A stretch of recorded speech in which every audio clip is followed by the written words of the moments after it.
pakbet, guys. Hello guys, ayan. Ako ay magpapakbit ngayon guys. Pero guys, kung nakikita nyo, yan lang yung gulay na gagamitin ko. Kasi dalawa lang naman kaming kakain. Tapos kung ano lang yung gulay na kinakain namin, yun lang yung ilalagay ko. Titimplan ko siya ng lasang pakbit. Pang pakbit talaga siya. Kulang lang ng ampalaya, talong, ganyan. So ayan, okra. Ayan, repolyo at saka kamote. Yan lang po ang lalagay ko. Then, ito yung aking kamatis, sibuyas, bawang, at konting baboy guys. So, ayan guys, magluto na tayo ng pakbit-pakbitan. Ayan, kulang ako ng ampalaya at saka talong. Actually, meron kami diyang ampalaya, talong at sitaw, kalabasa. Meron kami mga dahon-dahon dyan nasa ref. At saka sa likod ng bahay. Kaya lang, ito lang talaga yung kinakain namin. So, tara guys, gisa na natin. Ayan guys, inuna ko muna yung karning baboy. Lutuin ko muna siya. Bago ko ibibigay yung bawang sibuyas kamatis. Ayan guys, iba naman tayo ng pamamaraan ng pagluluto. Ano guys? Ayan, sapit ko lang guys itong aking karne. Since luto na yan, oh. Okay na yung aking karne. Ano? Ayan, ikatin na natin. Tapos, mag-gisa na. Ayan, gisa na ako guys ng bawang. Ganyan lang, gisa lang natin si bawang. Ayan, golden brown na si bawang. Ilagay lang natin si sibuyas. Simple lang yan guys. Bawang, sibuyas.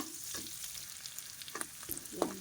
Yan, okay na. Mabango na. Lumabas yung aroma ng bawang at sibuyas. Ilagay na natin si kamatis. Actually, yung kamatis ko guys, nililiit-niliitan ko na. Yan, ganyan lang. Tapos, sakay halo ko na agad si karne.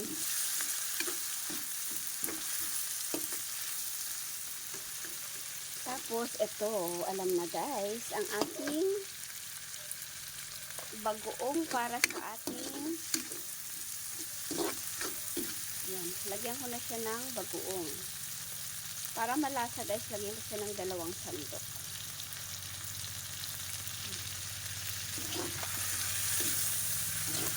Lagay ko na rin itong nor cube. Pork yan guys, pork. Tapos, lagyan na natin nitong at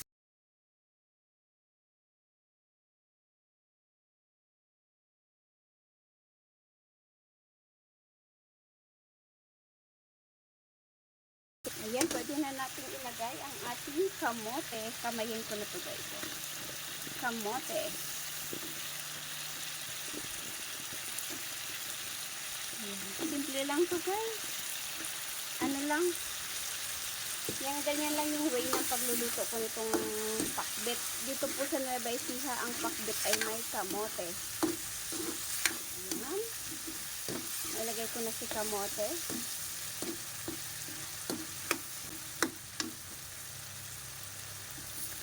Ayan. Ilalagay ko na po si repolyo. Kasi po guys, yung aking partner, gusto niya ang repolyo ay sobrang lambot. Gusto niya labog na labog. Yan. Ganyan. Tapos, lalagyan ko na ng tubig.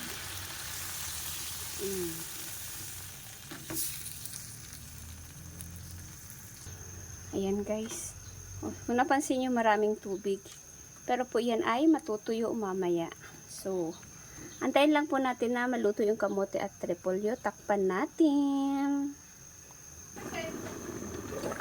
Ayan guys, kumukulo na. Medyo malambot na rin yung ating repolyo. So, pwede na nating ilagay ang ating okra. Ito guys, yung okra. Ayan, lagay natin yung ating okra. Tapos yung ating sili. Ayan. Halo-haluin lang din natin yan. At pag kumulo guys, nailagay ko yung plastic, kaloka. Halo-haluin lang natin at maya-maya ay ating titimplahan na yan. Pagkatapos nyan ay luto na. So medyo okay na siya. Pakuluin lang natin at patuyuin ng konti. Ayan guys, kulong-kulo na siya. Konting patuyo na lang at luto na yan. Ayan guys, luto na ang aking pakbet.